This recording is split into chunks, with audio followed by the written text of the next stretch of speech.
الحمد لله. الحمد لله نحمده ونستعينه ونستغفره ونعوذ بالله من شرور أنفسنا ومن سيئات أعمالنا ونعوذ بالله من شرور أنفسنا ومن سيئات أعمالنا ونعوذ بالله من شرور أنفسنا ومن سيئات أعمالنا من يهده الله فلا مضل له ومن يضلل فلا هادي له وأشهد أن لا إله إلا الله وحده لا شريك له وأشهد أن محمدا عبده ورسوله صلى الله عليه وعلى آله وصحبه ومن استنى بسنته واقتفى على أثره إلى يوم الدين وسلم تسليما كثيرا وبعد. إخوة الكرام, আমাদের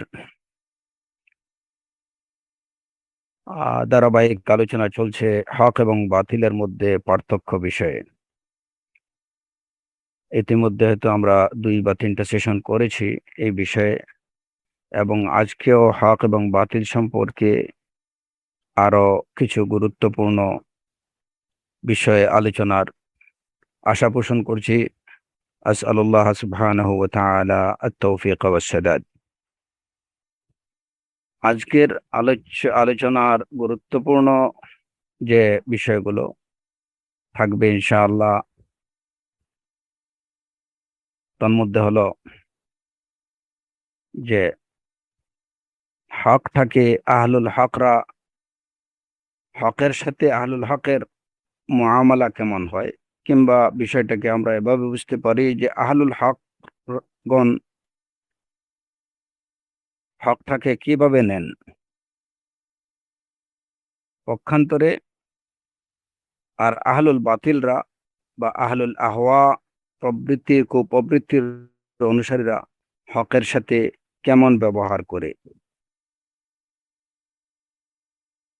তারা হকের সাথে তাদের আচরণ কেমন হয়। এটা খুবই গুরুত্বপূর্ণ বিষয়। দুটো বিষয়ে আমাদের জানা দরকার। তাহলে আসলে এই বিষয়গুলো হচ্ছে মৌলিক বিষয়। যখন এই বিষয়গুলো আমাদের জানা থাকবে, তখন আমরা খুব সহজেই চিনতে পারবো যে আহলুল হক কারা এবং আহলুল বাতিল বা আহলুল হাওয়া কারা। বিষয়গুলা না জানার কারণে কিংবা বিষয়গুলো আমাদের কাছে, অনেকের কাছে সুস্পষ্ট না থাকার কারণে আমরা অনেক সময় আহলুল হক এবং আহলুল বাতিলের মধ্যে পার্থক্য নির্ধারণ করতে আমাদের সমস্যা হয়। সুতরাং যখন আপনি জানবেন যে আহলুল হকরা, তারা হকের সাথে তারা কিভাবে হকটাকে তারা নেন বা হকটাকে গ্রহণ করেন, বা হকের সাথে, সত্যের সাথে তাদের আচরণটা কেমন হয়, আর আহলুল বাতিলরা সত্যের সাথে কেমন আচরণ করে, যখন বিষয়গুলা জানা থাকবে, তখন আমরা প্রত্যেকে নিজেরাই এটা নির্ধারণ করতে পারবো, বা প্রাথমিকভাবে অ্যাটলিস্ট এই জিনিসটা আপনারা বুঝতে পারবেন যে কারা আহলুল হক এবং কারা আহলুল বাতিল। কারণ এই বিষয়গুলো যে দৃশ্যমান, হকের সাথে আহলুল হকের ব্যবহার এবং হকের সাথে আহলুল বাতিলের যে আচরণ, এই বিষয়গুলো দৃশ্যমান। এগুলা লুকানোর কিছু নেই, মানুষের চোখে পড়ে। যে কারণে একজন মানুষ হক সিকিং, যারা হক অন্বেষণ করেন বা হক পেতে চান, তাদের চোখে সহজেই বিষয়গুলা ধরা পড়বে। সুতরাং বিষয়গুলা জানা থাকা প্রত্যেক মুসলিমের খুবই প্রয়োজন। এ বিষয়ে মূল আলোচনায় যাওয়ার আগে আমি আপনাদেরকে স্মরণ করিয়ে দিতে চাই যে খুব সম্ভবত আমি আপনাদের সাথে বিষয় নিয়ে আলোচনা হয়েছিল যে বাতিল কাহাকে বলে। হক এবং বাতিলের যে শাব্দিক অর্থ, আবিধানিক অর্থ বা শরিয়তের পরিভাষায় হক কি বাতিল কি, বিষয় নিয়ে আমি আশা করি ইতিমধ্যে আলোচনা করেছি। শুধুমাত্র আজকের আলোচনাটুকু বোঝার সুবিধার্থে আপনাদেরকে আবার বাতিলের পরিচয়টা একটু স্মরণ করে দিতে চাই।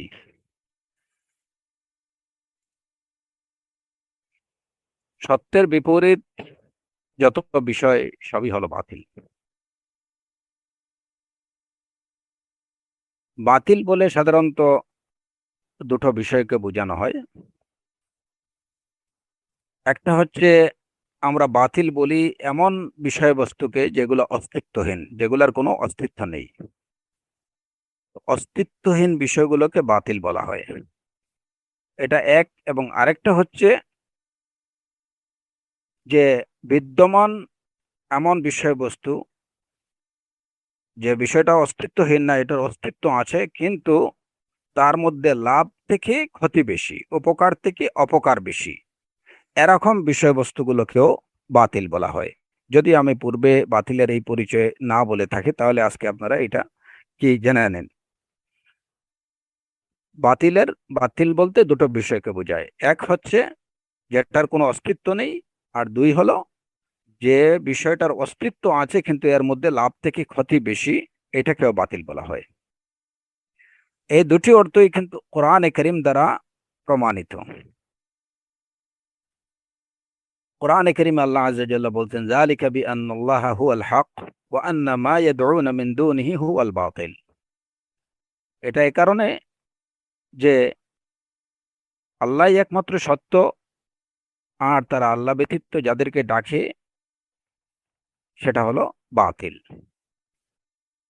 এই জায়গাতে বাতিল বলতে অস্তিত্বহীন বিষয়গুলোকে বোঝানো হয়েছে। সেটা কিভাবে?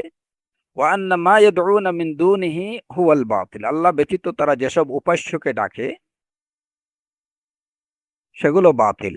এখন এখানে একটা প্রশ্ন হতে পারে যে আল্লাহ ব্যতীত কুফফার মুশরিকিনরা যে সমস্ত ইলাহগুলোকে ডাকে, তাদের তো একটা আকৃতি তারা দেয়, আকৃতি দিয়ে যেন যেন এই যে দেবদেবী বা মূর্তি, এগুলার একটা আকৃতি দিয়ে তারা সেগুলোকে উপাসনা করে, তাহলে অস্তিত্বহীন হলো কিভাবে?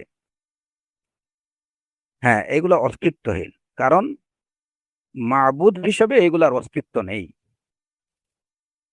তারা এই যে মূর্তি বা দেবদেবী যেগুলো তারা হাত দিয়ে তৈরি করে, মাবুদ হিসাবে এগুলার কোনো অস্তিত্ব নেই, এগুলা অস্তিত্বহীন। এগুলা মখলুক হিসাবে তাদের একটা অস্তিত্ব দেয়। তারা নিজে হাতে গড়ে একটা বস্তু তৈরি করে এবং সেটাকে তারা উপাসনা করে। প্রকৃত অর্থে এই বস্তুগুলো, এগুলা কিনা মাবুদ না, মাবুদ হিসাবে এদের কোনো অস্তিত্ব নেই। মাবুদ হিসাবে একমাত্র হক এবং সত্য মাবুদ হলেন আল্লাহ আযজা ওয়া জাল। যালিকা বিআন্নাল্লাহা হুয়াল হক ওয়া আন্না মা ইয়াদউনা মিন দুনিহি হুয়াল বাতিল। এরপরে যেমন মুওয়াহ্হিদরা, একজন একত্ববাদীর কথা কি, যে কুল্লু ইলাহিন সিওয়াল্লাহি বাতিল, আল্লাহ ব্যতীত যত ইলাহ আছে সব বাতিল। মানে কি? আল্লাহ ব্যতীত যত ইলাহ, যত মাবুদ, সবগুলো অস্তিত্বহীন, কারণ আল্লাহ ব্যতীত প্রকৃত অর্থে কোনো মাবুদের অস্তিত্ব নেই। এটাই হচ্ছে লা ইলাহা ইল্লাল্লাহর অর্থ। লা ইলাহা ইল্লাল্লাহ, আল্লাহ ব্যতীত সত্য কোনো মাবুদের অস্তিত্ব নেই। মাবুদ হিসেবে যেগুলোকে তারা দাঁড় করায় বা যেগুলোকে তারা তৈরি করে আকার দেয়, দেব দেবী মূর্তি, এগুলো এগুলা হচ্ছে কি মূলত মখলুক। এগুলা মাবুদ হিসাবে এরা অস্তিত্ব লাভ করেনি। তো এই গেল একটা অর্থ, অস্তিত্বহীন বস্তু হচ্ছে বাতিল। আরেকটা অর্থ যেটা আমরা বললাম যে যেসব বস্তুর মধ্যে লাভ থেকে ক্ষতি বেশি, এগুলাকে বাতিল বলা হয়। এই অর্থে কোরআনে কারীমে আল্লাহ আযজা ওয়া জাল্লা বলছেন, ওয়াকুল জা আল হক ওয়া যাহাকাল বাতিল ইন্নাল বাতিলা কানা যাহুকা। আপনি বলুন, সত্য এসে গেছে এবং বাতিল বিদূরিত হয়ে গেছে। নিশ্চয় বাতিল এটা কি আহ আহ, যেটা বিদূরিত হওয়ার যোগ্য, যাহুক। এখানে এই বাতিল বলতে বিদ্যমান যে সমস্ত বিষয়গুলোর মধ্যে কোনো লাভ থেকে ক্ষতি বেশি, এরকম প্রত্যেকটা বস্তুই বাতিল। আর এই বাতিলগুলো শেষ পর্যন্ত এগুলা টিকে থাকে না, এগুলা কি হয়ে যায়? বিদূরিত হয়ে যায়। ইন্নাল বাতিলা কানা যাহুকা।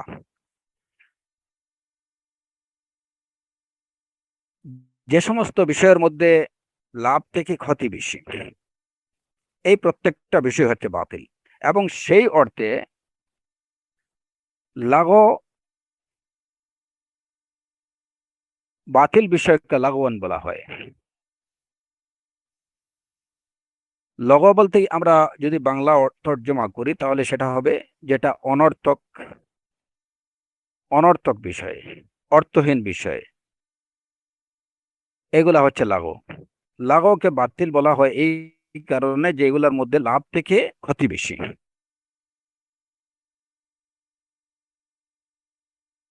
আল্লাহ আজ্জা ওয়া জাল কোরআনে কারিমে সেই সব লোকের প্রশংসা করেছেন যারা এই লাগো বিষয়বস্তু থেকে দূরে থাকে। মানে যে সমস্ত বিষয়ের মধ্যে লাভ থেকে ক্ষতি বেশি, এরকম বিষয়বস্তুকে যারা উপেক্ষা করে চলেন, কোরআনে কারিমে আল্লাহ আজ্জা ওয়া জাল তাদের প্রশংসা করেছেন। আল্লাহ আজ্জা ওয়া জাল বলেছেন, ওয়া ইযা সামিউল লাগওয়া আ'রাদু আনহু ওয়া ক্বালু লানা আ'মালুনা ওয়া লাকুম আ'মালুকুম। তারা যখন অনর্থক কথাবার্তা শুনেন, আ'রাদু আনহু, সেই বিষয় থেকে তারা মুখ ফিরিয়ে নেন। আর তারা বলেন যে আমাদের জন্য আমাদের কাজ, আমাদের আমল, তোমাদের জন্য তোমাদের আমল। অন্য আয়াতে আল্লাহ আজ্জা ওয়া জাল্লা বলছেন, ওয়াল্লাযীনা লা ইয়াশহাদুনা যুর ইযা মাররু বিল-লাগওয়ি মাররু কিরামা। যারা মিথ্যা সাক্ষ্য দেন না এবং যখন তারা অনর্থক বিষয়বস্তুর পাশ দিয়ে অতিক্রম করেন তখন তারা ভদ্রভাবে সেই সেই দিক অতিক্রম করে চলে যান। ওই অনর্থক বিষয়গুলোর প্রতি তারা কর্ণপাত করেন না, বা ওই বিষয়গুলোর প্রতি তারা দৃষ্টিপাত করেন না। মাররু কিরামা, অনর্থক বিষয়বস্তু দেখলে তারা সেগুলোকে পাশ কেটে চলে যান ভদ্রভাবে। এটা প্রশংসার অর্থে আল্লাহ আজ্জা ওয়া জাল এই কথাগুলো বলেছেন যে যারা অনর্থক বিষয়গুলোকে পাশ কাটিয়ে চলে, ওইদিকে কর্ণপাত করে না, ওইদিকে ভ্রুক্ষেপ করে না, অনর্থক বিষয়গুলো, লাগোয়া বিষয়গুলো যদি দেখে তারা এই দিক থেকে মুখ ফিরিয়ে নেয়। ওই যে সামিউল লাগওয়া আ'রাদু আনহু, এখানে লাগো বলতেও বাতিল বিষয়গুলোকে বোঝায়। কারণ কি, যে এর মধ্যে লাভ থেকে ক্ষতি বেশি। এই হচ্ছে মোটামুটি বাতিলের পরিচয়।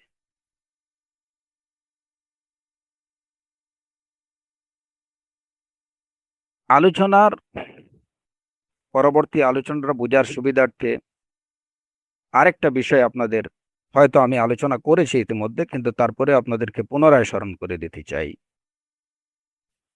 যে একটা শব্দ আমরা অনেক সময়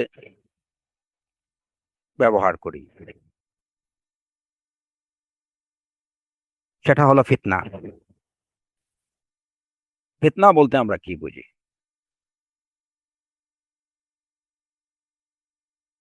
ফিতনা বলতে,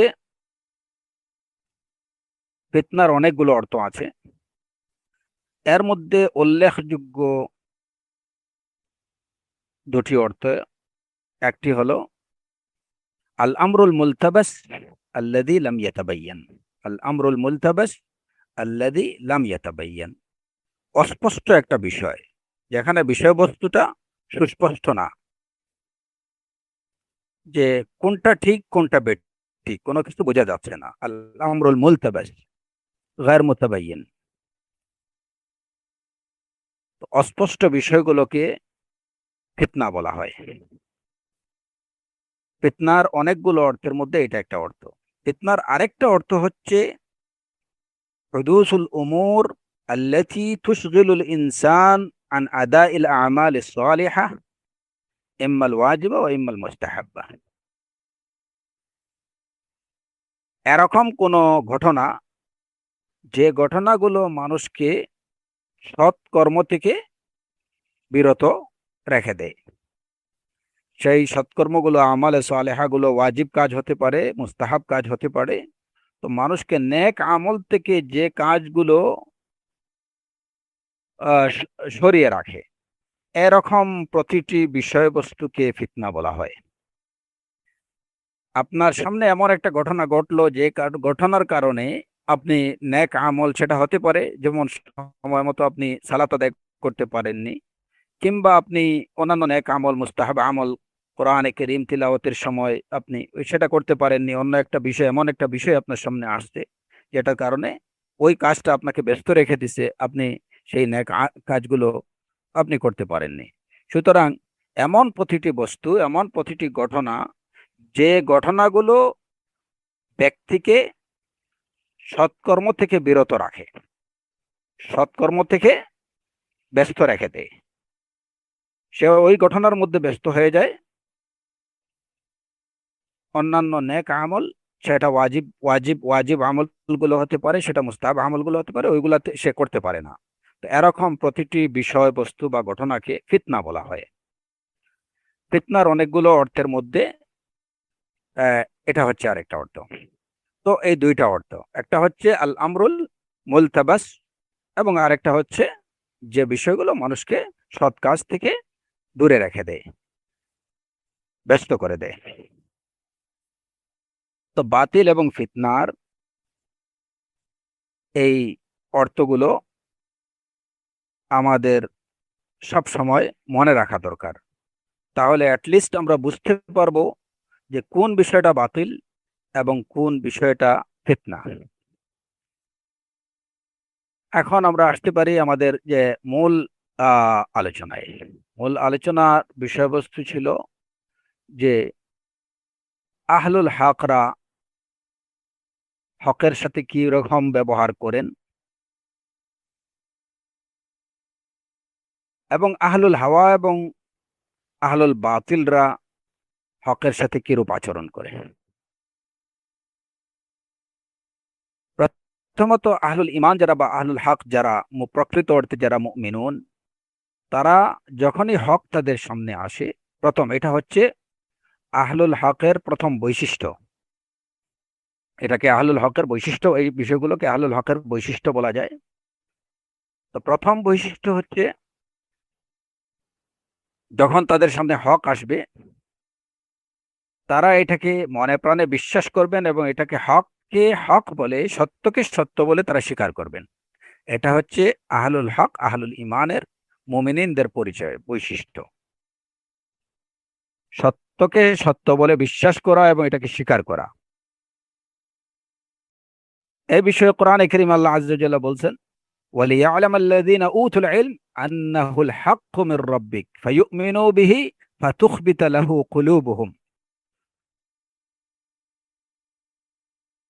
যারা, যাদেরকে আল্লাহ জ্ঞান দান করেছেন, তারা যেন এটা জেনে নেয় যে এটাই হচ্ছে আপনার পালনকর্তার পক্ষ থেকে হক, সত্য। ফাতুখবিতা লাহু কুলুবুহুম, এই সত্যের প্রতি যেন তাদের অন্তর বিনয়ী হয়। আহলুল ইলমরা তারা যেন জেনে নেয় যে এটা হচ্ছে আপনার রবের পক্ষ থেকে হক। তারা এটা জানার পরে ফায়ুমিনু বিহি, এই হকের প্রতি তারা বিশ্বাস স্থাপন করবে, ঈমান পোষণ করবে, এবং তাদের অন্তর সেই হকের প্রতি বিনয়ী হবে।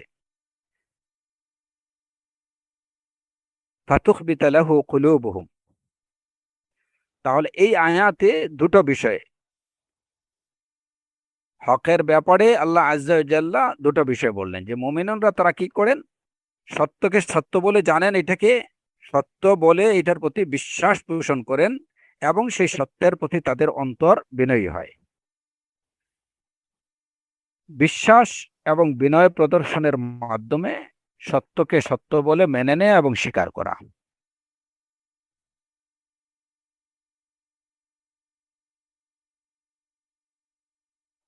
আল্লাহ আযজা ওয়া জাল্লা কোরআনে কারীমে সেই সমস্ত লোকের প্রশংসা করে বলেছেন যারা ঈমান এনেছেন, সত্যের প্রতি বিশ্বাস স্থাপন করেছেন, তাদের প্রশংসা করে বলেছেন, ওয়া ইযা ইউতলা আলাইহিম ক্বালু আমান্না বিহি ইন্নাহুল হাক্কু মির রাব্বিনা ইন্না কুন্না মিন ক্বাবলিহি মুসলিমিন। যখন তাদের উপরে, তাদের কাছে তিলাওয়াত করা হয়, আল্লাহর আয়াতগুলো তাদের কাছে পাঠ করা হয়, তারা বলেন আমান্না বিহি, আমরা এগুলোর প্রতি ঈমান পোষণ করলাম, বিশ্বাস স্থাপন করলাম, নিশ্চয় এগুলা আমাদের রবের পক্ষ থেকে এগুলা হক। ইন্না কুন্না মিন ক্বাবলিহি মুসলিমিন, আমরা আগে থেকে এই বিষয়গুলোর প্রতি ইন্না কুন্না মিন ক্বাবলিহি মুসলিমিন, আত্মসমর্পণকারী। এটা হচ্ছে আহলুল হকের বৈশিষ্ট্য বা পরিচয়। যখন তাদের কাছে সামনে হক আসবে, ফায়ুমিনু বিহি, তারা হককে বিশ্বাস করবেন, এটার প্রতি ঈমান পোষণ করবেন, এবং এইটার প্রতি তারা তাদের অন্তর বিনয়ী হবে, এটাকে তারা মনে প্রাণে স্বীকার করবেন, মেনে নেবেন, স্বীকার করবেন। এই হচ্ছে আহলুল হকের বৈশিষ্ট্য। আহলুল হকরা যখন তাদের সামনে হক উপস্থাপন করা হয়, তারা আয়ুনাহুম তাফিদু মিনাদ দাম'i হাজানা, তারা আয়ুনাহুম তাফিদু মিনাদ দাম'i মিম্মা আরাফু মিনাল হক, তারা আয়ুনাহুম তাফিদু মিনাদ দাম'i মিম্মা আরাফু মিনাল হক ইয়াকুলুনা রাব্বানা আমান্না ফাকতুবনা মা'আশ শাহিদিন। যখন তাদের সামনে হক উপস্থাপন করা হয়, আপনি দেখবেন যে তাদের চোখ থেকে অশ্রু ঝরছে। তারা আয়ুনাহুম তাফিদু মিনাদ দাম মিম্মা আরাফু মিনাল হক, তারা যখন হককে জানতে পারছে, তখন তাদের চোখ থেকে পানি ঝরছে। ইয়াকুলুন, আর শুধু তাই না, তারা স্বীকারোক্তি দেন এই মর্মে, তারা বলেন রব্বানা আমান্না, হে রব, আমরা এই বিষয়গুলোর প্রতি ঈমান পোষণ করলাম, ফাকতুবনা মা'আশ শাহিদিন। এটা হচ্ছে আহলুল হকের প্রথম বৈশিষ্ট্য। তারা হকের প্রতি ঈমান পোষণ করেন, হককে তারা স্বীকার করেন, এবং মনে প্রাণে সেটাকে মেনে নেন।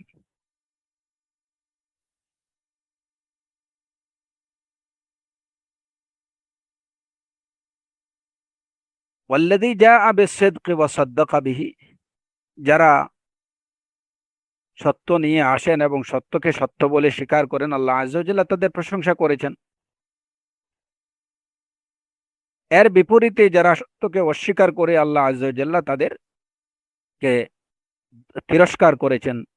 কোরআনে কারীমের আয়াতে ফামান আযলামু মিম্মান কাযাবা আলাল্লাহি ওয়া কাযযাবা বিস-সিদকি ইয জাআহ, তার থেকে বড় জালিম আর কে, যে আল্লাহর প্রতি মিথ্যাচার করে এবং সত্যকে অস্বীকার করে।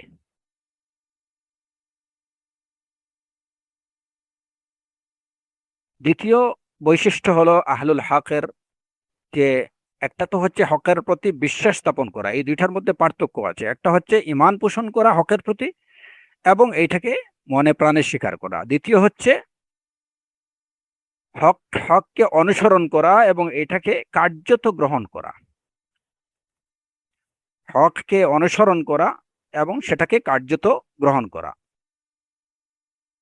এটা হচ্ছে আহলুল হকের বৈশিষ্ট্য। যখন তাদের সামনে হক আপনি উপস্থাপন করবেন, যখন তাদের সামনে হক আসবে, তখন এইটাকে তারা অনুসরণ করবে, সত্যের অনুসরণ করবে, এবং কাজে কর্মে সেটাকে তারা গ্রহণ করবে। প্রথমটা ছিল যে তারা মনে প্রাণে অন্তঃকরণে সেটাকে গ্রহণ করবে, বিশ্বাস করবে। আর দ্বিতীয় বৈশিষ্ট্য হলো যে শুধু অন্তরে আর মনে প্রাণে বিশ্বাসের মধ্যেই সীমাবদ্ধ থাকবে না, তারা কাজকর্মেও সেটাকে কি করবে, গ্রহণ করবে, সত্যকে অনুসরণ করবে।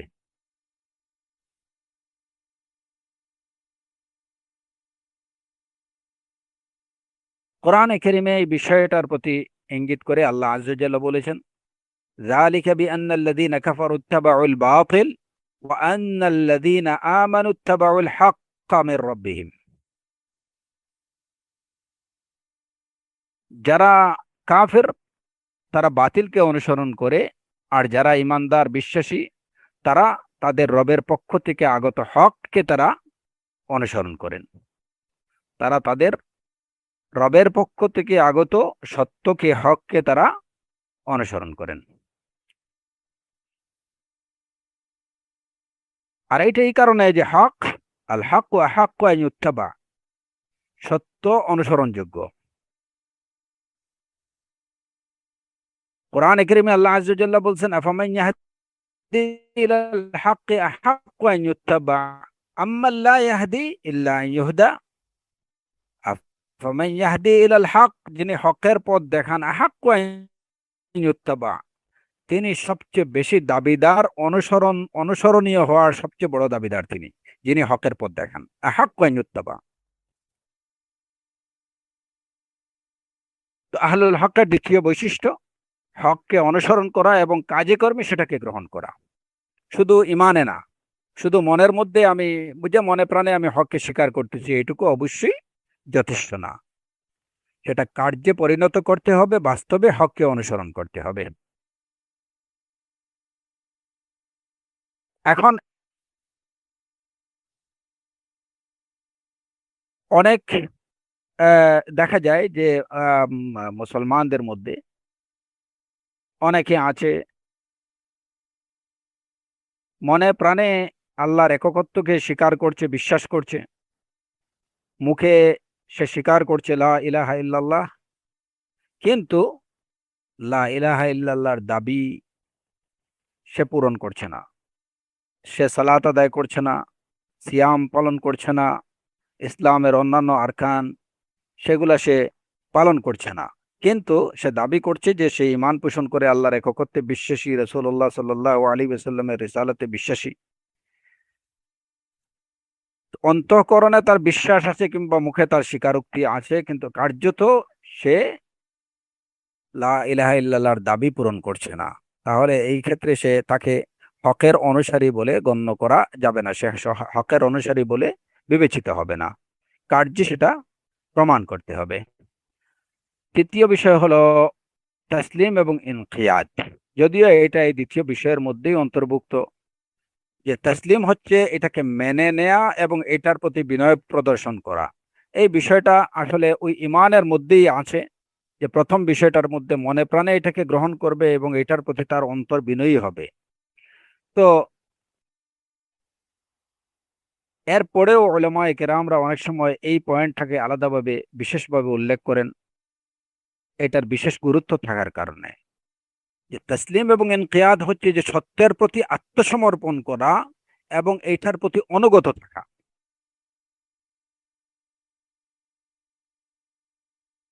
সত্যের প্রতি আত্মসমর্পণ করা এবং এইটার প্রতি অনুগত থাকা। এখন একজন লোক সে মনে প্রাণে সত্যকে বিশ্বাস করলো, কাজেও সে এইটাকে সত্যকে অনুসরণ করলো, কিন্তু এত সত্ত্বেও সত্যের প্রতি তার আনুগত্য পরিপূর্ণরূপে নাও থাকতে পারে।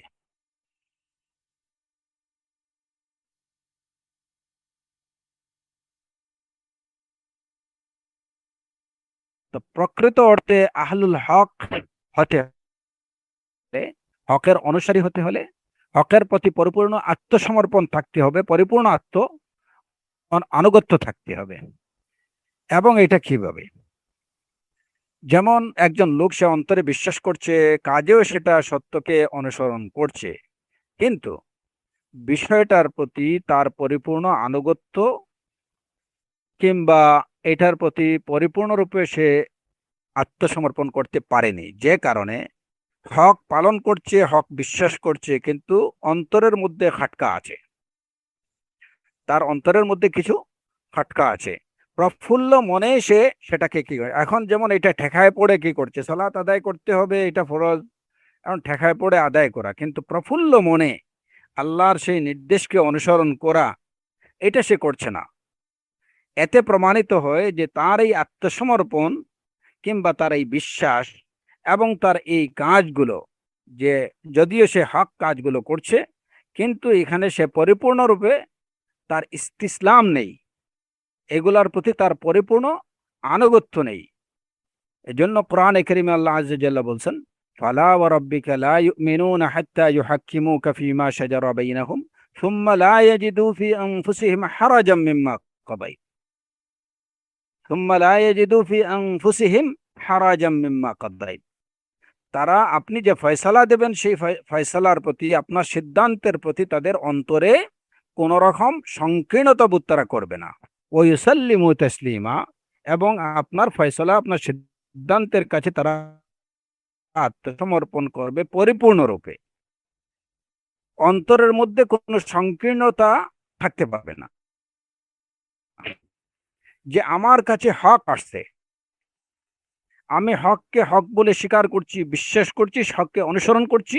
কিন্তু এটা এই কারণে না যে মানুষের ভয়ে, সমাজের ভয়ে, কিংবা নিজের ব্যক্তিগত স্বার্থ নষ্ট হয়ে যাবে, এই কারণে না।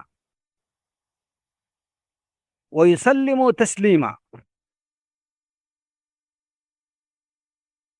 যেমন দেখা যায় যে এগুলার এগুলার যদি আমি প্রত্যেকটার উদাহরণ দিতে যাই, বাস্তব উদাহরণ দিতে যাই, তাহলে হয়তো আরো অনেকগুলো ঘন্টা এ বিষয় নিয়ে আলোচনা করতে হবে। প্রত্যেকটার উদাহরণ আমি আশা করি আপনাদের সামনে সুস্পষ্ট, প্রত্যেকটা বিষয়ে। একজন লোক সত্যকে সত্য বলে বিশ্বাস করছে যে এটা সত্য, সে জানে এটা সত্য, সত্যকে সে বাস্তবে অনেক ক্ষেত্রে বাস্তবায়ন করছে, মানছে, কিন্তু অন্তরের মধ্যে সংকীর্ণতা আছে।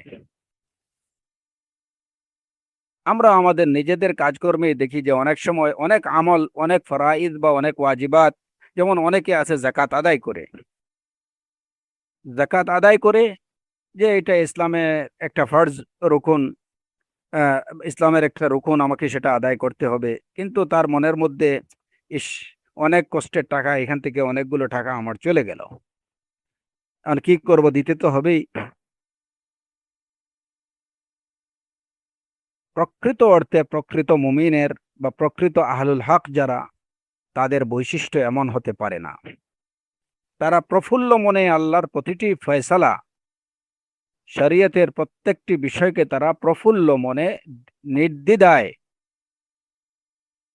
পালন করবে।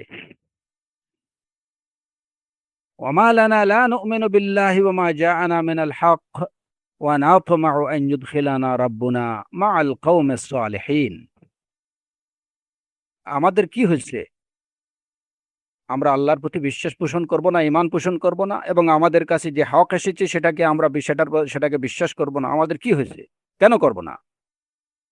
আমরা নাতমাউ, এই আকাঙ্ক্ষা পোষণ করি যে আমাদের রব আন ইউদখিলানা রাব্বুনা মাআল কওমিস সালিহিন, সৎকর্মশীলদের সাথে আল্লাহ আমাদেরকে সৎকর্মশীলদের অন্তর্ভুক্ত করবেন, সালেহিনদের অন্তর্ভুক্ত করবেন, আমরা এই আশা পোষণ করি। তো আল্লাহর কাছে ইহতিসাব, হিসাব চেয়ে, আল্লাহর থেকে উজরত চেয়ে প্রফুল্ল মনে তারা হককে গ্রহণ করবে। এটা হচ্ছে মুমিনদের, প্রকৃত মুমিনদের বৈশিষ্ট্য। এবং এই যে তসলিম এবং ইনকিয়াদ, সত্যের প্রতি আত্মসমর্পণ এবং আনুগত্য, এটা নিজের কথার মাধ্যমে, আমলের মাধ্যমে, সব দিক থেকে এটাকে প্রমাণ করতে হবে। যেমন প্রথম দুই বৈশিষ্ট্য কারো মধ্যে আছে, কিন্তু তসলিম বা ইনকিয়াদ তার মধ্যে পরিপূর্ণ রূপে নেই, সে পরিপূর্ণভাবে বিষয়টার প্রতি আত্মসমর্পণ করেনি। ওই যে অনেকটা ঠেকায় পড়ে, কিংবা মানে চক্ষুলজ্জায়, সমাজের সামাজিক বিষয়গুলো বিবেচনা করে সে দিনের বিষয়গুলো পালন করছে, তাহলে বোঝা গেল তার মধ্যে তসলিম বা ইনকিয়াদ নেই। এবং তসলিম বা ইনকিয়াদ পরিপূর্ণরূপে আছে সেটা প্রমাণ করতে হবে নিজের কাজের মাধ্যমে, কথার মাধ্যমে, বিশ্বাসের মাধ্যমে। এখন যেমন অনেক সময় দেখা যায় যে কিছু লোক তারা হক পালন করছে, হককে হক বলে বিশ্বাস করছে, কিন্তু তার অন্তরের মধ্যে সংকীর্ণতা আছে। সেই সংকীর্ণতা কিভাবে প্রকাশ পায়? যে আপনি তার সামনে একটা হক উপস্থাপন করলেন, সে ওই হকটাকে অন্যভাবে এটাকে কি করলো, বিশ্লেষণ করলো। ওইটাকে সে অস্বীকার করছে না, কিন্তু সেই হকের বিষয়টাকে সে ভিন্নভাবে বিশ্লেষণ করছে। যেমন ধরেন, একজন লোক সালাত আদায় করতেছে, সালাত এটা ইসলামের একটা রুকুন, সেটাকে বিশ্বাস করতেছে, কিন্তু সালাতের ব্যাখ্যা দিচ্ছে সে যে এই সালাতের মাধ্যমে এটা অনেকটা ফিজিওথেরাপি হয়ে যায়, কিংবা এটা মানুষের শরীরের জন্য একটা এক্সারসাইজ, যেটা বিভিন্ন ধরনের এই যে ব্যথা টেথা, এগুলা বাত ব্যথার, এগুলার জন্য বেশ ভালো, বা এটা ওয়ান কাইন্ড অফ মেডিটেশন, যেটার মধ্যে অনেকগুলো ফায়দা আছে। এই সব ফায়দাগুলোর ব্যাখ্যা সে দিচ্ছে।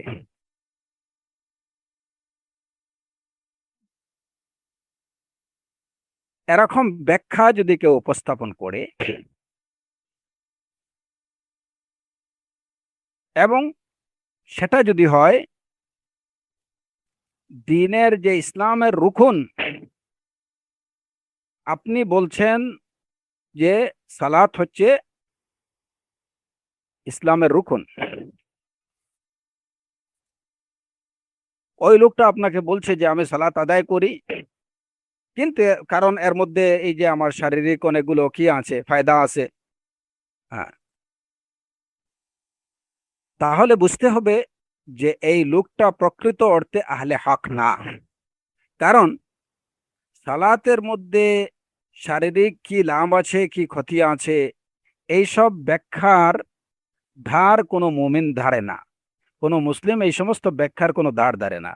একজন প্রকৃত মুসলিম বা একজন মুমিন সালাত আদায় করে এই কারণে যে এটা ইসলামের রুকন, এটা আল্লাহ আজ্জা ওয়া জাল্লার নির্দেশ, বাস এতটুকু তার জন্য যথেষ্ট।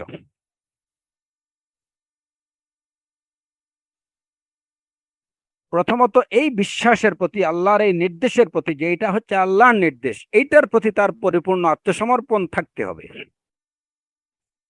যে এখানে কোনো আমার কাছে কোনো ব্যাখ্যা থাক কিংবা না থাক, ওয়া আকিমুস সালাতা ওয়া আতুজ যাকা, এটা হচ্ছে আমার রবের নির্দেশ, সুতরাং আর কোনো ব্যাখ্যার আমার প্রয়োজন নেই, আমি ওই ব্যাখ্যার কাছেই আত্মসমর্পণ করলাম এবং সেই সেই নির্দেশটাকে, আল্লাহ সেই নির্দেশের কাছেই আত্মসমর্পণ করলাম এবং সেই নির্দেশ অনুযায়ী আমি সালাত আদায় করছি, এটার আর কোনো ব্যাখ্যা আমার প্রয়োজন নেই।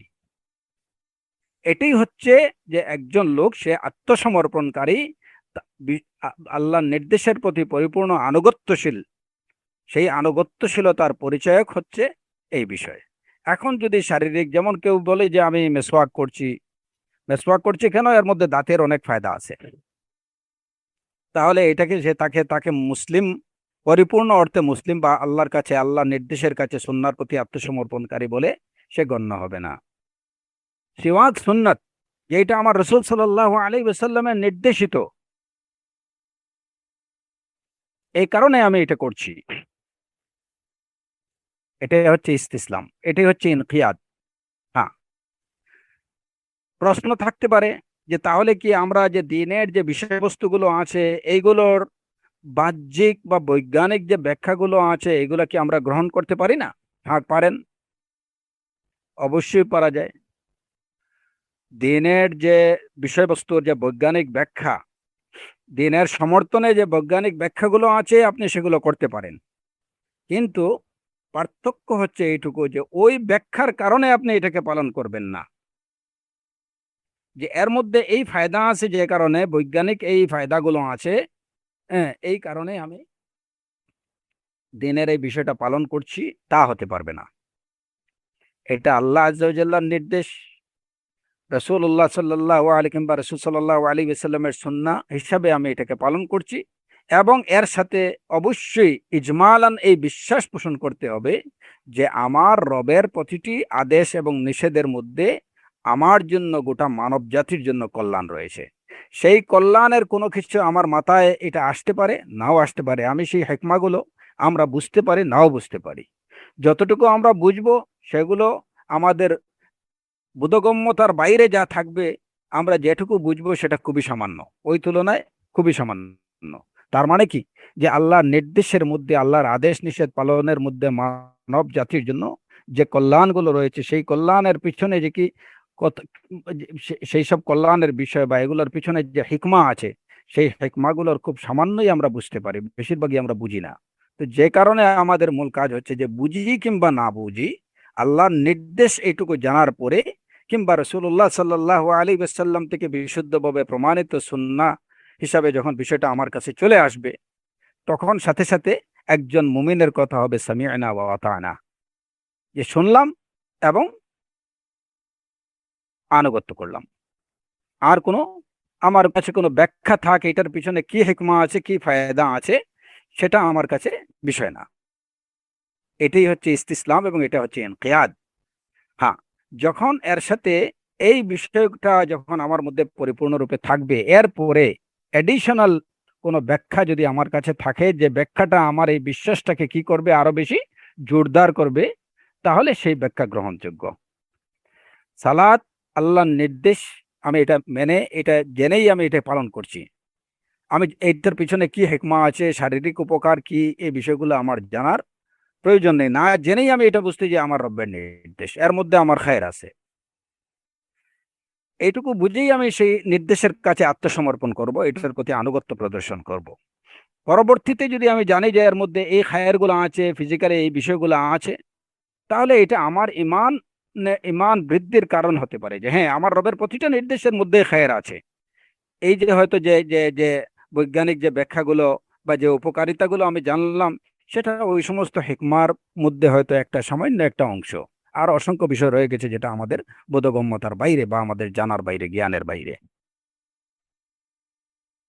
এই বিষয়গুলো দেখা যায় যে রসুল্লাহ সাল্লাহ আলহি ওয়াসাল্লামের সময়ও, যেমন রসুল সাল্লাহ আলী ওয়াসাল্লাম একবার বললেন, আল হায়া লা ইয়াতি ইল্লা বিখাইর,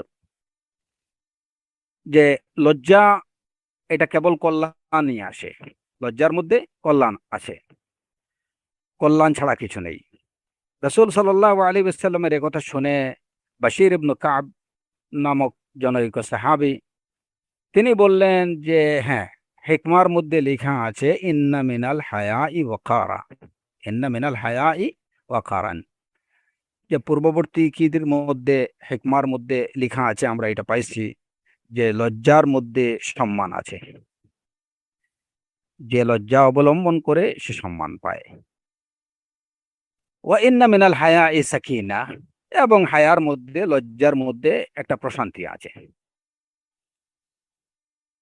তো রাসূলুল্লাহ সাল্লাল্লাহু আলাইহি ওয়াসাল্লামের এই হাদিসটা যখন ইমরান ইবনুল হুসাইন রাদিয়াল্লাহু আনহু বর্ণনা করছিলেন, তখন এই যে বশির ইবনে কাব, তিনি এই কথা বললেন। ইমরান ইবনুল হুসাইন তিনি বললেন যে রাসূলুল্লাহ সাল্লাল্লাহু আলাইহি ওয়াসাল্লাম বলেছেন, আল হায়াউ লা ইয়াতি ইল্লা বিখাইরিন।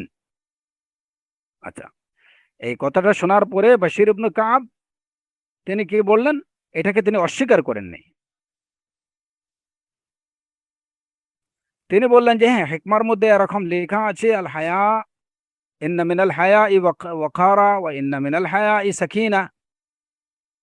এইটুকু শোনার পরে ইমরান ইবনুল হুসাইন রাদিয়াল্লাহু আনহু তিনি তাকে বললেন, বশির ইবনে কাবকে বললেন, ওয়াহাদ্দিসুকা আন রাসূলিল্লাহি সাল্লাল্লাহু আলাইহি ওয়াসাল্লাম ওয়া তুহাদ্দিসুনি মিন সাহিফাতিক, আমি তোমাকে রাসূল সাল্লাল্লাহু আলাইহি ওয়াসাল্লামের হাদিস বর্ণনা করছি, আর তুমি আমাকে তোমার সাহিফার বর্ণনা দিচ্ছ, যে তোমাদের কাছে পূর্ববর্তী বিভিন্ন সাহিফার যে বিভিন্ন হিকমা গুলো বা উপদেশমূলক কিছু বাণী আছে, সেই বাণীগুলোকে আমাকে শোনাচ্ছ।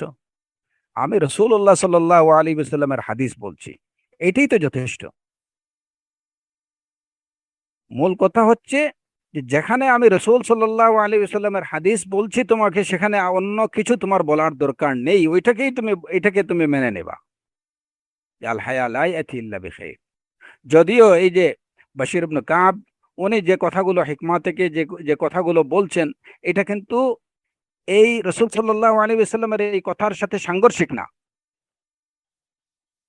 কিন্তু তারপরেও তিনি, ওই সাহাবী, এই বিষয়টাকে পছন্দ করেননি, যে রাসূল সাল্লাল্লাহু আলাইহি ওয়াসাল্লামের হাদিসের মোকাবেলায়, হ্যাঁ, বা এর সমান্তরালে অন্য কিছু উপস্থাপন করা হোক।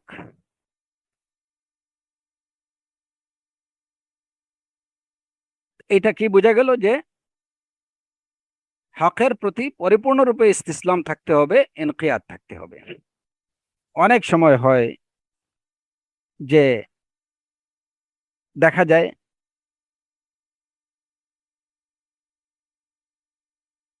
এটা অনেক মানে মুসলিমদের মধ্যেই বিষয়গুলো হয়, যে আপনি তার সামনে একটা বিশুদ্ধ হাদিস কিংবা গ্রহণযোগ্য হাসান পর্যায়ের একটা হাদিস উপস্থাপন করলেন, কিন্তু এই হাদিসটা হয়তো আহ বেচারার খুব পছন্দ হয়নি, কিংবা এটা হয়তো কোনো না কোনো ভাবে তাকে, তার স্বভাবের উপরে হিট করে। তখন দেখা যায় যে সে ভিন্ন একটা হাদিস বা ভিন্ন একটা ব্যাখ্যা সামনে নিয়ে আসে, ওই হাদিসটাকে সে অস্বীকার করছে না, হ্যাঁ, কিন্তু বলবে যে এ বিষয়ে তো এরকম হাদিসও আছে, এ বিষয় সম্পর্কে এরকম হাদিসও আছে, কিংবা এই বিষয়ে আরেকটা আরেকটা ব্যাখ্যা সে নিয়ে আসবে। মূল উদ্দেশ্য হয় কি, এই জায়গাতে তো মূল উদ্দেশ্য থাকে এইটুকু, যে যেহেতু ওই হাদিসটা দেখা যাচ্ছে যে তার স্বভাব বা তার যে আহ, বু- আহ, বৈশিষ্ট্য যেটা, এইটার উপরে আঘাত করতেছে, তো ওই জায়গা থেকে নিজেকে সরিয়ে নিয়ে আসার জন্য সে ভিন্ন একটা হাদিস, এই বিষয়ে অন্য এরকম হাদিসও আছে, হ্যাঁ এইটা আছে, ভিন্ন হাদিসও আছে, এরকম প্রায় বলতে শোনা যায় অনেককে। হুম। তো এখানে প্রথম দুই বিষয় সে কিন্তু হাদিসকে অস্বীকার করছে না, হাদিস বিশুদ্ধ সেটাও মানতেছে, কিন্তু হাদিসটার প্রতি তার ইসলাম বা ইনকিয়াদ পরিপূর্ণরূপে নেই। নাম্বার থ্রি, তিনটা বিষয় বললাম আমরা, চতুর্থ বিষয়, আহ হ্যাঁ, এখানে ওই যে আরেকটা বিষয় আমরা বলে রাখি যে ইসলাম বা ইনকিয়াদের একটা মানে কি যেটা আলামত আমরা বললাম, যে যখন কোনো কোরআনে কারীম আল্লাহর কোনো আদেশ কিংবা রাসূলুল্লাহ সাল্লাল্লাহু আলাইহি ওয়াসাল্লামের কোনো বিশুদ্ধ সুন্নাহর কথা বলা হবে, তখন সে ভিন্ন কোনো ব্যাখ্যা দাঁড় করাবে না, হ্যাঁ, ভিন্ন কোনো ব্যাখ্যা নিয়ে আসবে না, কিংবা ওইটার সমান্তরালে অন্য কিছুকে নিয়ে আসবে না, কেবল বলবে সামি'না ওয়া আতা'না। এটা গেল একটা আলামত। আরেকটা বিষয় হচ্ছে যে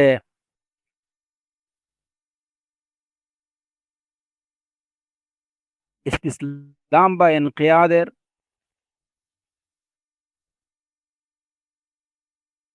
তার সামনে যে সত্যটা উপস্থাপন করা হবে, সেই সত্যের বিষয়ে তার আনুগত্য, পরিপূর্ণ আনুগত্যের পরিপন্থী কোনো আচরণ সে করবে না। এখন প্রশ্ন থাকতে পারে যে আচরণ এবং আগে যেটা আমরা বললাম যে অন্য কোনো ব্যাখ্যা নিয়ে আসা, ব্যাখ্যাও তো একটা আচরণের মধ্যে পড়ে, ব্যাখ্যা যদিও একটা আচরণের মধ্যে পড়ে, কিন্তু আচরণ বলতে সাধারণত আমরা যে বিষয়টা বুঝি সেটা, যে আমি আমার এমন কোনো অ্যাক্টিভিটিস যেটা পরিপূর্ণ আত্মসমর্পণের পরিপন্থী হয়,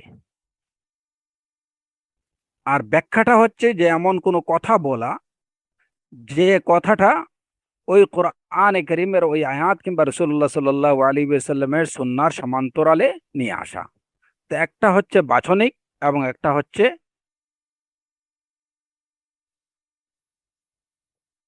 কার্য সংক্রান্ত। যেমন ধরেন কোরআনে কারীমে আল্লাহ আযজা ওয়া জাল নির্দেশ দিয়েছেন, ইয়া আইয়ুহাল্লাযীনা আমানু লা তারফাউ আসওয়াতাকুম ফাওকা সাওতিন নবী, হে ঈমানদারগণ, রাসূলের আওয়াজের উপরে তোমরা তোমাদের আওয়াজ বা তোমাদের শব্দ উচ্চ করো না, অর্থাৎ রসুলের কথার উপরে কথা বলো না। রসুল সাল্লাল্লাহু আলাইহি ওয়াসাল্লাম যেখানে কথা বলছেন তার কথার উপরে উচ্চস্বরে কথা বলুন, লা তারফাউ আসওয়াতাকুম, তোমরা উচ্চস্বরে কথা বলো না রাসূলুল্লাহ সাল্লাল্লাহু আলাইহি ওয়াসাল্লামের আওয়াজের উপরে। ওয়ালা তাজহারু লাহু বিল কাউল কাজহারি বা'দিকুম বা'দা, তোমরা একে অপরের সাথে যেভাবে উচ্চস্বরে কথা বলো, রাসূলের সাথে ওভাবে উচ্চস্বরে কথা বলবা না।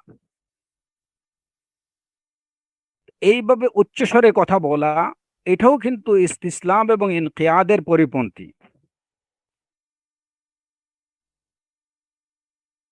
যেমন আপনি কাউকে রাসূলুল্লাহ সাল্লাল্লাহু আলাইহি ওয়াসাল্লামের একটা হাদিস শোনালেন, বা শোনাতে আপনি শোনাচ্ছেন, বেচারা অন্য একটা বিষয় নিয়ে জুড়ে কথা বলছে, উচ্চ শব্দে কথা বলছে, এটাও কিন্তু এই আয়াতের পরিপন্থী, যেখানে আল্লাহ আযজা ওয়া জাল্লা বলছেন যে রাসূলের আওয়াজের উপরে তোমাদের আওয়াজ, তোমাদের শব্দ উঁচু করো না। এই নির্দেশটা রাসূল সাল্লাল্লাহু আলাইহি ওয়াসাল্লামের দুনিয়াতে থাকাকালীন সময়ে যেভাবে এটা প্রযোজ্য, রাসূলুল্লাহ সাল্লাল্লাহু আলাইহি ওয়াসাল্লামের মৃত্যুর পরে তার কথার সামনে, অর্থাৎ তার সুন্নাহ, তার হাদিসের সামনে বিপরীতে উচ্চস্বরে কথা বলা, এটাও কিন্তু ওই আয়াতের অন্তর্ভুক্ত। লা তারফাউ আসওয়াতাকুম, সেটা করা যাবে না। যখন রাসূলুল্লাহ সাল্লাল্লাহু আলাইহি ওয়াসাল্লামের সুন্নাহর কথা বলা হচ্ছে, হাদিসের কথা বলা হচ্ছে, তখন এই কথার উপরে, এই আওয়াজের উপরে অন্য কোনো আওয়াজ উঠানো যাবে না। যদি কেউ উঠায়, আপনি সুন্নাহর কথা একটা হাদিস পড়ে শোনাচ্ছেন, এছাড়া অন্য কোনো কথা বলছে, তাহলে সে এই আয়াতের নির্দেশটাকে লঙ্ঘন করলো এবং প্রমাণ করলো যে তার মধ্যে পরিপূর্ণ তাসলিম বা ইনকিয়াদ নেই।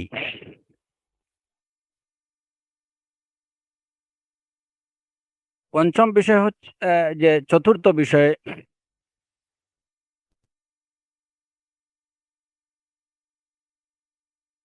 হকের প্রতি আহলুল হকরা সম্মান এবং ভালোবাসা পোষণ করেন। ঈমান পোষণ, আনুগত্য প্রদর্শন, তারপরে অনুসরণ, কাজে কর্মে এটাকে গ্রহণ, এই সব কিছু আছে। কিন্তু যদি ওই জায়গাতে হকের প্রতি সম্মান না থাকে, হকের প্রতি যদি ভালোবাসা না থাকে, তাহলে এটা সে পরিপূর্ণরূপে আহলুল হক হিসাবে গণ্য হবে না। হকের প্রতি মহব্বত থাকতে হবে, হকের প্রতি সম্মান থাকতে হবে।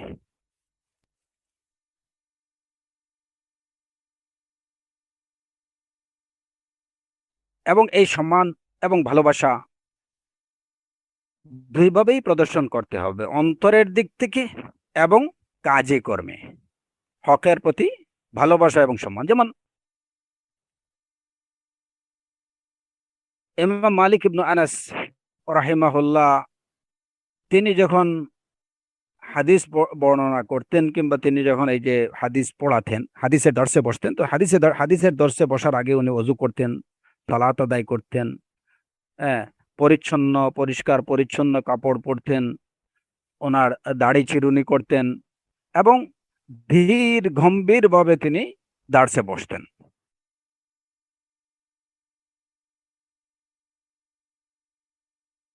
তো তাকে এই বিষয়গুলো সম্পর্কে জিজ্ঞেস করা হলো, যখন জিজ্ঞেস করা হলো যে আপনি দার্সে বসার আগে এত কিছু করেন কেন, এর জবাবে তিনি বললেন, উওয়াক্খিরু হাদিস রাসূলিল্লাহি সাল্লাল্লাহু আলাইহি ওয়াসাল্লাম, উওয়াক্খিরু হাদিস রাসূলিল্লাহি সাল্লাল্লাহু আলাইহি ওয়াসাল্লাম,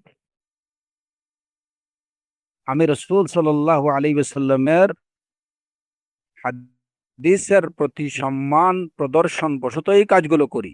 অজু করেন, সালাত আদায় করেন, ভালো কাপড় পরিচ্ছন্ন কাপড় পরেন, দাড়ি চিরুনি করেন, আতর ব্যবহার করেন, হ্যাঁ, এবং খুব ধীর গম্ভীর ভাবে মজলিসে বসেন, তার মজলিসে কোনো সাউন্ড হতো না। ইয়া আইয়ুহাল্লাযীনা আমানু লা তারফাউ আসওয়াতাকুম ফাওকা সাওতিন নবী। ওইখানে হাদিসের দর্স হচ্ছে, হাদিসের আলোচনা হচ্ছে, সুন্নাহর আলোচনা হচ্ছে, অন্য কোনো কথা ওই মজলিসে হতে পারে না। তো এই যে বাহ্যিকভাবে অজু করা, আতর ব্যবহার করা, বা এই যে কাজগুলো, এগুলো হচ্ছে বাহ্যিকভাবে এটার প্রতি তার সম্মান এবং ভালোবাসা প্রদর্শন। অন্তর থেকে ভালোবাসা প্রদর্শন, সেটা হচ্ছে যে অত্যন্ত ধীর গম্ভীর ভাবে সেখানে বসা, ওই মজলিসে অন্য কোনো বিষয়ে আলোচনা না করা, ভিন্ন বিষয়ের সাউন্ড না করা, এই বিষয়গুলো হচ্ছে আসলে অন্তরের মধ্যে এই হাদিসের প্রতি যে ভালোবাসা আছে, সুন্নাহর প্রতি যে ভালোবাসা আছে, তারই বহিঃপ্রকাশ।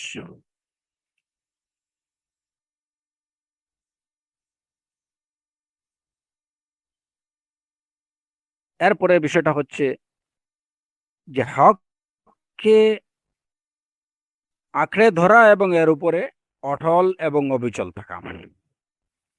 হককে আঁকড়ে ধরা, এর উপরে অটল এবং অবিচল থাকা।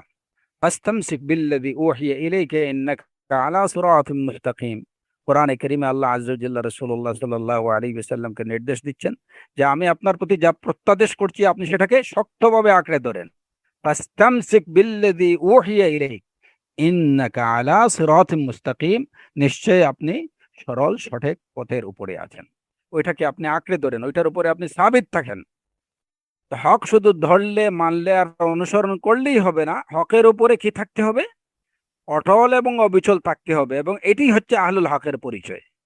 সামান্য ঝড় ঝাপটা বাধা বিপত্তি আসলো, এতেই যদি কেউ হক থেকে বিচ্যুত হয়ে যায়, তাহলে বুঝতে হবে যে সে আহলুল হকের অন্তর্ভুক্ত ছিল না এবং আহলুল হক না।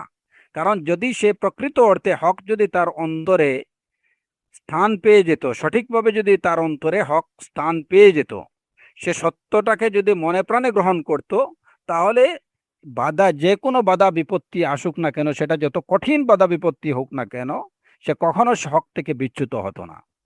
ফাস্তামসিক বিল্লাযী উহিয়া ইলাইক ইন্নাকা আলা সিরাতিম মুস্তাকিম, ইন্নাকা আলা সিরাতিম মুস্তাকিম।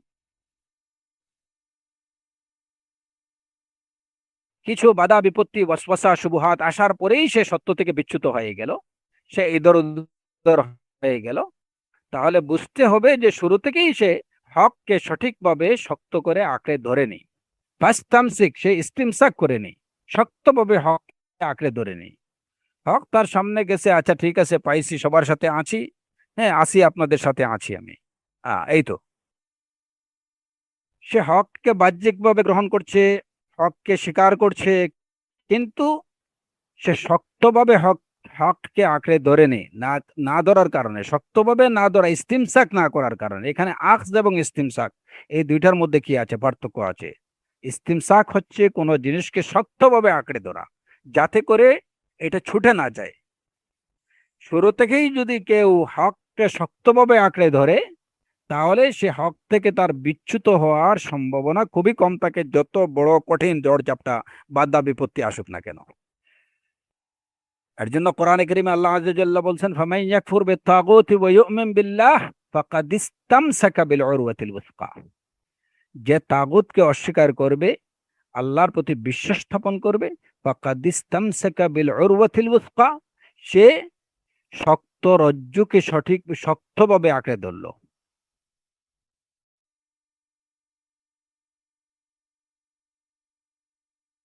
সুতরাং যখন দেখা যাবে যে কোনো ব্যক্তি সে হক থেকে যে কোনো ধরনের ফিতনা বা কোনো ধরনের বাধা বিপত্তি আসার পরে সে মুজাবজাব হয়ে গেছে, লা ইলাহা উলা ওয়া ইল্লাহা উলা, এদিক না ওদিক না, কিংবা সে হক থেকে বিচ্যুত হয়ে গেছে, তার পূর্ববর্তী অবস্থান থেকে সে, পূর্ববর্তী হকের উপরে তার যে অবস্থান ছিল ওই অবস্থান থেকে সে সরে গেছে, তাহলে এইটা প্রমাণ করে যে এই লোকটা কখনো হককে সঠিকভাবে শক্ত করে আঁকড়ে ধরেনি, হকের উপরে তার হককে সে ইস্তিমসাক করেনি। নতুবা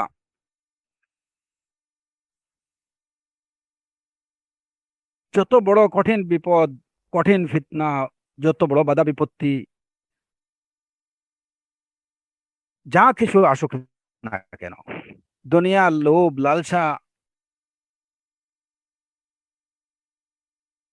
জাগতিক ধন সম্পদ, অনেক কিছু তাকে, তার সামনে যদি আসে, তাকে পথভ্রষ্ট করতে চায়, তাকে হক থেকে বিচ্যুত করতে চায়, যদি হকের উপরে তার ইস্তিমসাক থাকে, তাহলে সে কখনো এই সমস্ত বিষয়গুলো, এই প্রতারণার বিষয়গুলো তাকে প্রতারিত করতে পারবে না এবং হক থেকে বিচ্যুত করতে পারবে না। আসহাবুল উখদুদ আন্নারি যাতিল ওয়াকুদ, হ্যাঁ, এই নির্যাতন তাদেরকে হক থেকে বিচ্যুত করতে পারেনি। আসহাবে মুসা,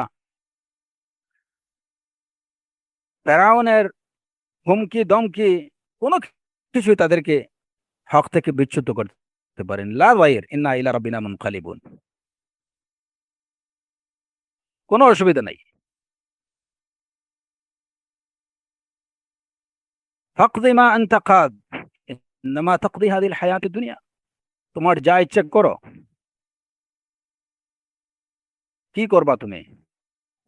আমাদের এই দুনিয়ার জীবন শেষ করে দেবা? লা বাস, ইন্না ইলা রাব্বিনা মুনকালিবুন, আমরা আমাদের রবের কাছে প্রত্যাবর্তন করব। কারণ তারা হককে তখন শক্তভাবে আঁকড়ে ধরছেন, ইস্তিমসাক। এর জন্য ফিরআউনের হুমকি দমকি কোনো কিছুই তাদেরকে হক থেকে বিচ্যুত করতে পারেনি। আসহাবু রাসূলিল্লাহ সাল্লাল্লাহু আলাইহি ওয়াসাল্লাম, রাসূল সাল্লাল্লাহু আলাইহি ওয়াসাল্লামের সাহাবায়ে কেরামদের উপরে কত মুসিবত, কত কষ্ট, কত নির্যাতন, কত কিছুই আসছে, কোনো কিছুই তাদেরকে হক থেকে বিচ্যুত করতে পারেনি। কারণ তারা হককে সুদৃঢ়ভাবে আঁকড়ে ধরেছিলেন। হক তাদের অন্তরে জায়গা পেয়ে বসেছিল।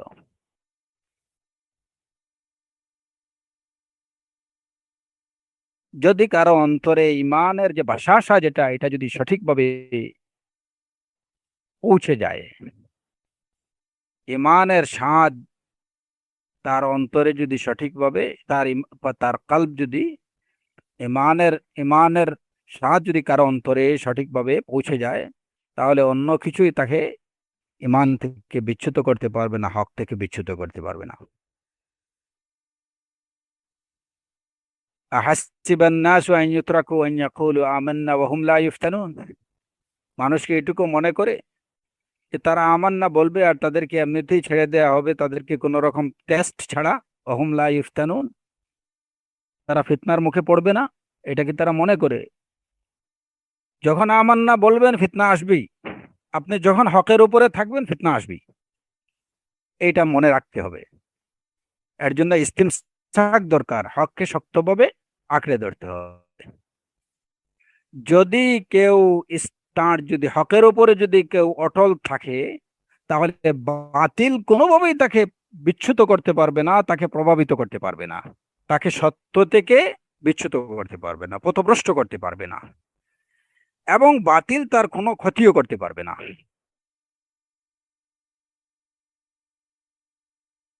কারণ কি? সত্যের অনুসারী যারা,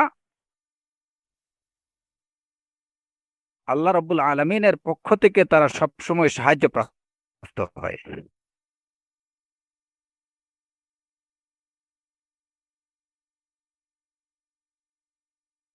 ইমাম আহমদ ইবনে হাম্বল রাহিমাহুল্লাহ সত্যের উপরে প্রতিষ্ঠিত ছিলেন। বিশেষ করে খালকুল কোরআনের, যে কোরআন সৃষ্ট কি সৃষ্ট না, এই মাসআলার বিষয়ে তিনি যখন সত্যের উপরে সুপ্রতিষ্ঠিত ছিলেন, শারীরিক, মানসিক অনেক রকম কষ্ট তাকে সহ্য করতে হয়েছে, কিন্তু তিনি সত্য থেকে বিচ্যুত হননি। ওয়াল আকিবাতু লিল মুত্তাকিন, পরিশেষে বিজয় কিন্তু সত্যেরই হয়েছে।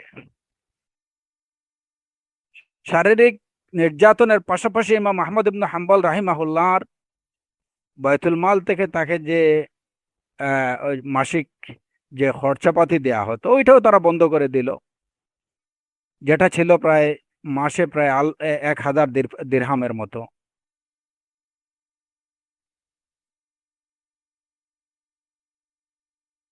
এটা যখন বন্ধ করে দিল, যে খালকুল কোরআনের বিষয়ে তিনি কোরআনকে মখলুক বলতে যখন অস্বীকার করলেন, তিনি বললেন যে কোরআন এটা কোনো সৃষ্ট বিষয় না, এটা কালামুল্লাহ। তো আর্থিক ভাবেও তারা তার উপরে আক্রমণ করলো, যে বায়তুল মাল থেকে তার যে এই যে মাসিক রসদ যেটা দেয়া হতো, এটা বন্ধ করে দেয়া হলো। তিনি বললেন অফিস সামা এ রিজকুকুম ওয়া মা তুআদুন, তার বিশ্বাস ছিল ওই হকের উপরে, যে রিজক হচ্ছে, আল্লাহ আজ্জা জাল্লা কোরআনে কারীমে বলছেন অফিস সামা এ রিজকুকুম, আকাশে তোমাদের রিজক রয়েছে। সুতরাং এখানে বন্ধ করে দিলে কি হবে? এবং তিনি আল্লাহ আজ্জা জাল্লাকে সেভাবেই পাইছেন, তার সাহায্যে যখন বাইতুল মাল থেকে এইটুকু বন্ধ করে দিল, অন্য একজন লোক প্রতি মাসে তাকে তার ঘরে নিয়ে সেই পরিমাণ দিরহাম দিয়ে যেত। এটা হচ্ছে হকের উপরে সাবাত বা ইস্তেকামার সামান্য ফলাফল।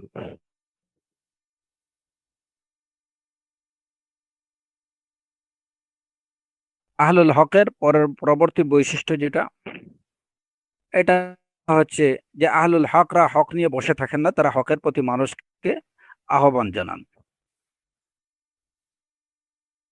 আদ-দাওয়া ইলাল হক, সূরাতুল আসর আল্লাহ আযজা ওয়া জাল্লা বলছেন, ইন্নাল ইনসানা লাফি খুসর ওয়াল আসর ইন্নাল ইনসানা লাফি খুসর ইল্লাল্লাযীনা আমানু ওয়া আমিলুস সালিহাত ওয়া তাওয়াসাউ বিল হক ওয়া তাওয়াসাউ বিস সবর। তাওয়াসাউ বিল হক এটাই হচ্ছে দাওয়া, সত্যের সদুপদেশ দেয়া, এটাই দাওয়া। আহলুল হকরা যে সত্য জানলাম মানলাম আমি নিজে আমার নিজের মধ্যে এটা সীমাবদ্ধ থাকবে এটা না, তাদের বৈশিষ্ট্য হচ্ছে তারা হককে যখন জানবেন, হক যখন মানবেন, তখন হকের প্রতি অন্যকে দাওয়াত দেবেন। তো অনেকে আছে, যেমন এই জায়গাতেও আমাদের যে অনেকে আছে আহলুল হক, নিজেকে আহলুল হক বলে দাবি করছে, নিজে হক জানতেছে, বুঝতেছে, মানতেছে, সবই ঠিক আছে,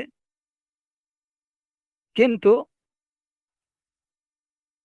হকটাকে প্রচার করতেছে না, বা অন্যকে সেই হক, যে হক কোনটা হক এবং কোনটা বাতিল সেটা সে নিজে জানা বুঝা মানার পরেও অন্যকে সেটা বলছে না। হ্যাঁ, তাদের এরকম কিছু লোক আছে যাতে তাদের নীতি হলো যে আমি আমার নিজেকে নিয়ে ব্যস্ত, বাস খালাস, আমি আমার নিজেকে নিয়ে ব্যস্ত, নিজে নিজে যতটুকু করতে পারি বাস এইটুকু, কে কি করলো না করলো আমি ওইটাতে নেই। আবার কেউ আছে হক বলতেছে যে এটা হক, ঠিক আছে, আপনি যেটা বলতেছেন, আপনারা যেটা করতেছেন এটাই হক, আচ্ছা ঠিক আছে, তাহলে তুমি এটাকে সমর্থন করো, তুমি এটাকে এটাকে অন্যের কাছে পৌঁছাও। না, সেই ক্ষেত্রে দেখা যায় সে বিপরীত কাজ করতেছে, হককে হক বলে স্বীকার করতেছে, কিন্তু সে হকের দাওয়াতটা অন্যের কাছে সেটা পৌঁছাচ্ছে না, অন্যকে সেটা বলছে না, বরং অনেক ক্ষেত্রে দেখা যায় যে সে বিপরীত বিষয়টা পৌঁছাইতেছে। যাই হোক, এটা আরো ভয়ঙ্কর বিষয় এবং এটা হচ্ছে তার নিফাকের পরিচায়ক। প্রকৃত আহলুল হক যারা, যারা ক্ষতিগ্রস্ত না, যারা সফলকাম, তাদের বৈশিষ্ট্য হচ্ছে ওয়া তাওয়াসাউ বিল হক। আপনি যখন সত্যটা জানবেন, সত্যটা বুঝবেন, অবশ্যই সেটা অন্যকে বলবেন যে এটাই হচ্ছে হক। তো এই আচ্ছা, 6টা বা 7টা বৈশিষ্ট্য হচ্ছে আহলুল হকের বৈশিষ্ট্য, যে তারা হক যখন পান তখন হকের সাথে তাদের ব্যবহার হয় এরকম। পক্ষান্তরে আমরা এবার যে বিষয়টা আলোচনা করব যে আহলুল বাতিলরা হকের সাথে কিরূপ আচরণ করে, যখন তাদের সামনে হক উপস্থাপন করা হয় তারা কি করে। নাম্বার ওয়ান, যখন তাদের সামনে হক উপস্থাপন করা হয় তারা হক থেকে মুখ ফিরিয়ে নেয়। এদের সম্পর্কে কোরআনে কারীমে আল্লাহ আযজা ওয়া জাল্লা বলছেন, ওমান আযলামু মিম্মান যুক্কিরা বিআয়াতি রাব্বিহি ফাআরাদা আনহা, তার থেকে বড় জালিম আর কে, যখন তাকে আল্লাহর আয়াতগুলো স্মরণ করিয়ে দেয়া হয়, রবের আয়াতগুলো স্মরণ করিয়ে দেয়া হয়, তখন সেখান থেকে মুখ ফিরিয়ে নেয়। আপনি তাকে বলছেন এটাই হচ্ছে হক, তাকে দলিল প্রমাণ সহ উপস্থাপন করছেন যে এটাই হচ্ছে হক, আরাদা আনহা, কোনো কিছুতেই তাকে সন্তুষ্ট করা যাবে না, সে এটা থেকে মুখ ফিরিয়ে নিচ্ছে। আচ্ছা, এখানে এই আলোচনার আগে আমি ছোট্ট করে, যদিও চাইছিলাম যে হয়তো আমি একটু বিস্তারিত আলোচনা করব, তবে আশা করি এটা বিস্তারিত আলোচনার দরকার নেই, কারণ অন্যান্য বিভিন্ন প্রসঙ্গে আমি এই বিষয়গুলো আলোচনা করেছি, যে মানুষ হক থেকে বিচ্যুত বা হককে গ্রহণ না করার পিছনে কি কারণগুলো থাকতে পারে। এগুলা অনেক বিশদভাবে আলোচনা হয়তো ইতিমধ্যে আমাদের হয়েছে কোনো লেকচারগুলোতে, কোনো কোনো লেকচারে, কিন্তু ওই আলোচনাগুলো থেকে বা ওই যেখানে আমরা যে বিষয়গুলো জানতে পারি যে হককে গ্রহণ না করার পিছনে এই দুইটা বিষয়ের মধ্যে পার্থক্য আছে, এর জন্য আমি এই জায়গাতে এই বিষয়টা আপনাদেরকে আবার স্মরণ করিয়ে দিচ্ছি।